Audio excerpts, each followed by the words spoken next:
আমরা বহু কাহিনী শুনেছি, যেগুলো অলৌকিক কাহিনী, যেগুলো হয়তো বাস্তবে সম্ভব না, কিন্তু মায়ের কৃপায় সেগুলো হয়েছে।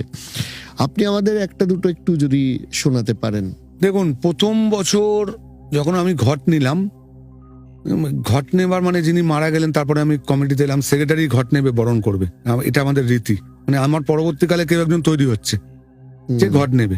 এবার ঘটের প্রাপ্তিটা, যার মাথায় ঘট থাকবে না, তার একটা আলাদা ওই সময় শক্তি তৈরি হয়ে যায়। এটা আমি আমার দিক থেকে উপলব্ধি করেছি। কেন অত বড় ঘট, গঙ্গা থেকে জল নিয়ে আসা, প্রচুর ওয়েট হয়ে যায়। আমার কিন্তু যখন আমি ঘট নিয়ে আসি আমার ওরকম মনে হয় না, মাথায় কিছুই নেই মনে হয়।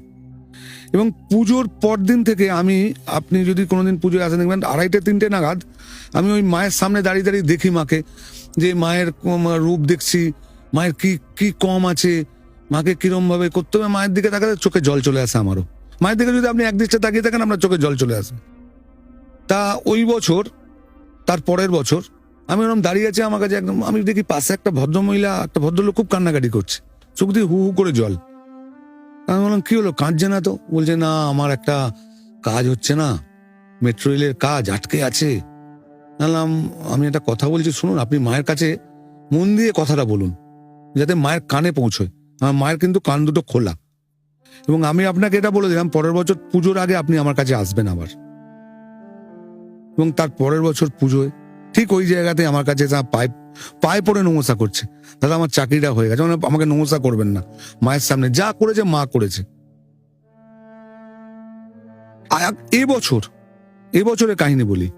একজন ভদ্রমহিলা আমাকে ফোন করেছে, কল্যাণী থাকে, নাম বলছি না। বলছে, দাদা আমি একটা মাকে শাড়ি দেবো বেনারসে, আপনি পরিয়ে দেবেন?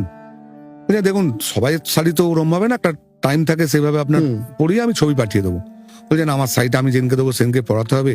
আমি মায়ের কাছে বিশাল উপকার পেয়েছি। কি হয়েছে, ঘটনাটা বলুন।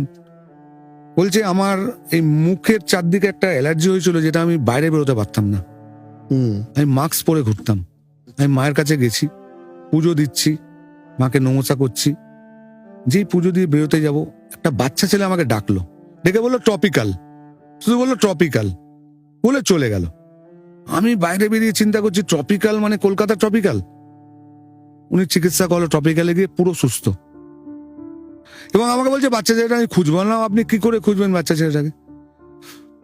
ভগবান তো মানুষের মাধ্যমে আপনাকে জানান দেবে যে তুই এটা কর, ওটা কর, তবে তুই সুস্থ হবি।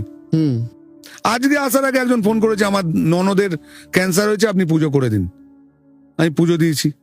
কাজে আবার আর একজন ভদ্রমহিলা, কোনো একটা অমাবস্যা, আমি মায়ের রান্না করি, অমাবস্যায় মায়ের ভোগটা আমি করি।